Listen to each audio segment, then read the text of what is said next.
안녕하세요, 정쌤입니다. 네, 저희가 이제 사춘기라는 표현을 할 때 흔히들 어제까지만 해도 사랑스럽던 아이가 갑자기 문 닫고 들어가서 말도 잘 안 하고 그럴 때 이제 엄마가 직감을 하게 되는 거죠.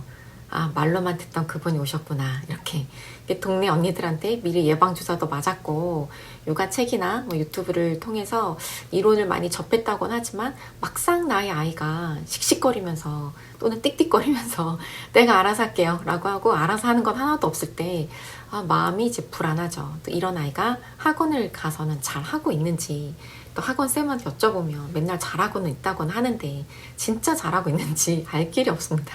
집에서 공부하는 꼴을 못 봤는데 학원은 어떻게 다니고 있는 걸까요? 자, 사춘기 초기에 진입한 아이들이 학원에서 어떤 모습들을 보여주고 있는가 한번 알려드릴게요. 자, 사춘기 초기에는 이 부모님과의 갈등보다는 친구들과의 갈등이 불거질 수가 있습니다. 아주 친했던 그룹이고 뭔가 딱히 서운한 일이 있었던 것도 아니지만 혼자 있고 싶을 때가 있어요. 그러니까 불과 며칠 전까지만 해도 서로 깔깔거리고 쪽지 주고받고 왼종일 수다 떨고 그랬는데 어느 날 갑자기 이어폰을 딱 장착하고 와서 계속 음악만 들어요. 교실에서도 제일 기탱이 구석진데 그런 자리를 차지하고 뭔가 친구들이 말을 걸어도 딱히 반응을 안 하죠. 뭔가 리액션이나 텐션이 확실히 줄어들었다라는 게 느껴집니다.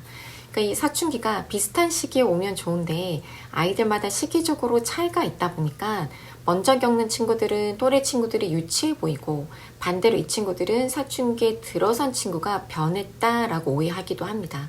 이게 같은 또래이기 때문에 각자의 상황을 상대방에게 표현할 수가 없어요. 내가 사춘기가 온 것 같아. 요즘 그냥 음악만 듣고 싶고 난 누군가 싶고 네가 싫어서가 아니고 나 그냥 혼자 있고 싶어. 날 이해해줘. 이렇게 말할 수 있는 애가 어디 있겠어요. 그렇다 보니까 이런 과정 속에서 친구들끼리 조금 사사로운 이제 서운한 감정이 생기고 오해가 생기기도 해요. 근데 그런 감정이 또 오래 가는 것도 아니고 월요일에는 그랬다가 수요일은 또 예전처럼 멀쩡해지기도 하기 때문에 아이들이 자기들도 많이 힘들어합니다. 그래서 요때 이제 부모와의 갈등뿐만 아니라 사춘기 초기라면 사춘기를 겪고 있는 친구들과 그렇지 않은 친구들 사이에서도 갈등이 있을 수 있다. 그러니 부모님이 잘 관찰을 해보시고 우리 아이가 또래에 비해서 좀 사춘기가 빨리 온 것 같다라는 생각이 드시면 그 친구는 교우 관계에 있어서도 되게 찐친을 만나기 힘들 수가 있어요. 그러니까 가정에서 잘 보다듬어 주셔야 돼요. 지금 밖에서도 친구들 사이에서 쟤 요즘 이상하게 변했어 막 이런 소리 듣고 왔는데 집에서도 또 요새 대체 왜 이래? 이러시면 아이가 마음 들 곳이 없다라는 거. 반대로 아이의 성숙도가 좀 늦을 수도 있어요. 내 자녀의 또래 친구들을 보니까 막 좀 제법 어른스러운 말을 할 때도 있는데 내 아이만 여전히 초등학교 저학년 버전이면 그게 또 걱정인 건 거죠. 아니, 남들 다 할 때 할 것이지 지 혼자 고등학교 가서 하려고 저러나 왜 저렇게 애기 같지? 뭐 하시거든요. 근데 이 아이의 성숙도는 아이마다 다 차이가 나기 때문에 그걸 막 늦추고 싶다고 해서 늦춰지거나 당기고 싶다고 해서 당겨지는 게 아니잖아요. 어느 쪽이든 다 정상이에요. 부모님이 그 평균이라는 지옥에서 좀 벗어나셔야 됩니다.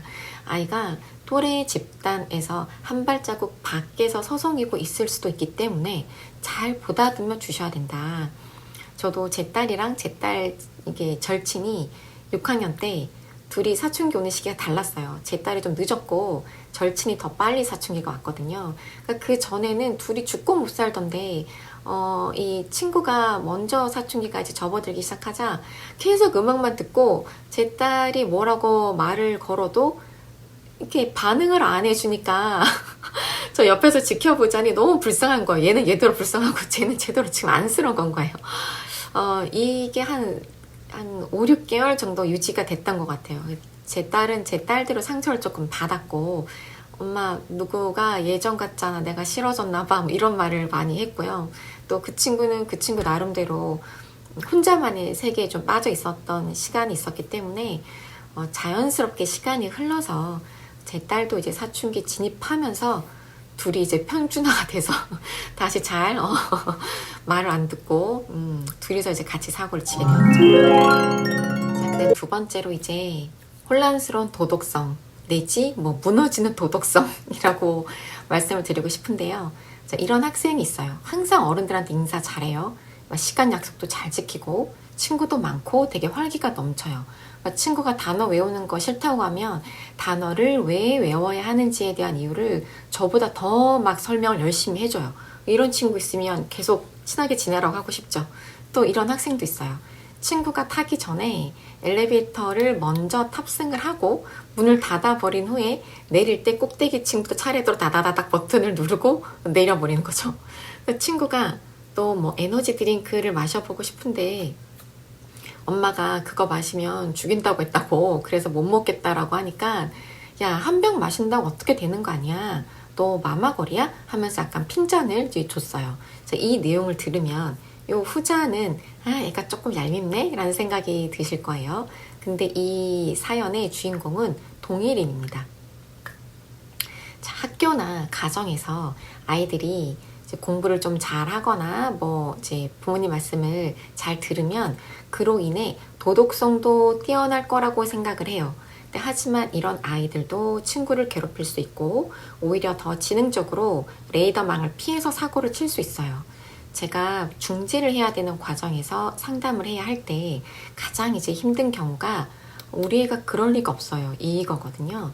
부모님의 마음은 제가 그런 애로 키우지 않았어요 라는 방어 기제가 발동이 되거든요. 그래서 이 부분은 해석을 그렇게 하시면 안 되고요.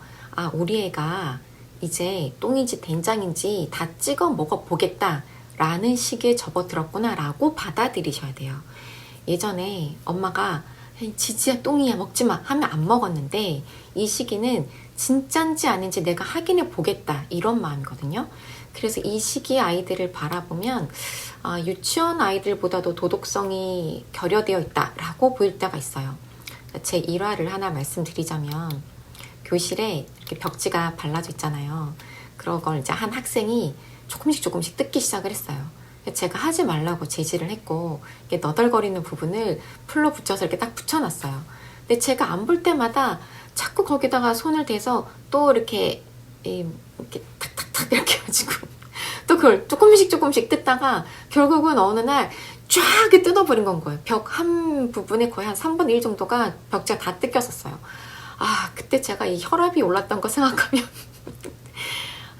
게다가 이게 뭔가 미안해서 그랬는지 드디어 뜯었다라는 개운함인 건지 뭔가 침묵을 깨고 싶었던 건지 이 사고친 녀석이 엄청 막 깔깔깔 거리고 웃고 난리가 났는데 저 진짜 속으로 미쳐버린 건가? 이런 생각을 했었죠. 그리고 며칠 있다가 이제 아이가 발표하는 모습을 사진으로 찍어서 부모님께 보내드린 적이 있었어요. 그때 이제 부모님이 피드백을 아이의 칭찬이 아니라 선생님 근데 벽지는 왜 그렇게 다 뜯겼나요? 이렇게 문자를 보내셨더라고요. 그래서 이 아드님이 저지른 일이라는 걸 꿈에도 모르셨겠죠. 그래서 아드님께서 교실에서 영어도 배우지만 이렇게 행위 예술도 하고 가셨다라고 이렇게 알려드렸죠. 근데 같은 반에 또 다른 친구는 진짜 모범생이거든요. 실제로 공부도 굉장히 잘합니다. 근데 잘하고 뭐 딱히 정말 나무랄 데가 없어요. 근데 이 친구가 6학년 때 일인데 책상에 낙서를 하면 안 되는 게 규칙이잖아요. 근데 이 친구가 낙서를 하더라고요. 그래서 제가 채점을 하면서 이걸 이미 레이더망에 들어왔었기 때문에 그걸 알고 있었거든요. 그래서 마음속으로 어떻게 얘기를 할까 고민을 하던 차에 그 벽지 뜯은 녀석이 책상에다가 이제 낙서를 하기 시작을 하자마자 이 여학생이 바로 야 책상에 그러지 말라고 했잖아 막 이러면서 본인이 한 낙서까지 그 남학생한테 다 떠넘기는 걸 봤어요. 너무 순식간에 일어난 일이어가지고 저도 약간 충격이긴 했는데 이렇게 맨날 어리버리한 남학생들이 맨날 당하는구나 하는 생각도 했었습니다. 남학생들의 사고는 그들 스스로 사고 친다라고 생각할 겨를도 없이 본능적으로 움직이기 때문에 눈에 잘 드러나요. 반면 여학생들은 어떻게 하는 게 어른들 눈에 좋게 보이는지 이미 알기 때문에 잘 드러나지 않을 뿐더러 약간 고차원적일 때가 많아요. 특히 이 남학생들은 자기 변호를 할 만큼의 어떤 말주변도 없기 때문에 기껏해야 아니 걔도 그랬다고 아니 걔가 먼저 했다고 이 정도 변론밖에 못합니다. 그 엄마 마음에 탐탁지 않으시겠지만 잘 들어주셔야 돼요. 나중에 좀 더 크고 나면 말해봐야 아무 소용없어 하고 입을 아예 닫는 경우가 생기거든요. 부모님의 그 마음, 내가 애를 이렇게 키우지 않았는데? 라는 거 너무 잘 알아요. 부모님을 비난하는 게 절대 아니니 일어난 사건을 보고 대화를 해주시면 돼요. 내가 애를 잘못 키워서 이렇게 됐다. 이렇게 자책하실 필요가 없습니다. 특히 도덕성에 대한 가치를 높게 가지고 계신 부모님들의 경우는 아이가 이런 모습을 보이면 굉장히 견디기 힘들어 하세요. 잘못 키워서 아이가 이런 행동을 하는 게 아니라 진짜 그런지 아닌지 확인해보고 스스로 정립해 가려는 시기에 들어선 거예요. 그러니까 오늘도 똥인지 된장인지 찍어 먹고 왔구나. 이렇게 그냥 성인이 되었을 땐 단박에 알아차릴 수 있도록 지금 많이 찍어 먹어라. 이렇게 마음을 가지시는 게 편하다. 자, 이제 사춘기 하면 빠질 수 없는 바로 감정의 기복인 거죠. 아이들 스스로도 어쩔 수 없는 감정의 기복을 거쳐요.